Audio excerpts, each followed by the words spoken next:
కడియం శ్రీహరి అనే ద్రోహి, ఈ మాట ఎందుకంటున్నంటే దేవాదులకు ద్రోహం చేసిన కడియం శ్రీహరి సోనియా గాంధీ ద్వారా వైఎస్ రాజశేఖర రెడ్డి దేవాదుల రిమోట్ ద్వారా నీళ్లు రిలీజ్ చేస్తే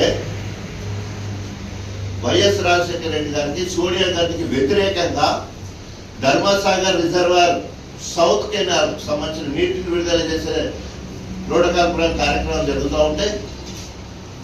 నీళ్లు విడుదల చేయొద్దని చెప్పేసి ఆ కీ ఏదైతే తిప్పేది కీ ఉంటుందో దాన్ని తీసి రిజర్వాయర్ చేసిన గనుడు. ఇది అభివృద్ధి నిరోధకానికి పరాకాష్ట. ఒకవేళ నిజంగానే నీ రైతులు బాగుపడాలి లేదా ప్రతి చెరువు నిండాలని నీకు ఆలోచన ఉండేది ఉంటే రాజకీయాలకు అతీతంగా నీవు దానికి సహకరించి నీళ్లు విడుదల చేసడానికి బాధ్యత తీసుకోవాలి. నువ్వు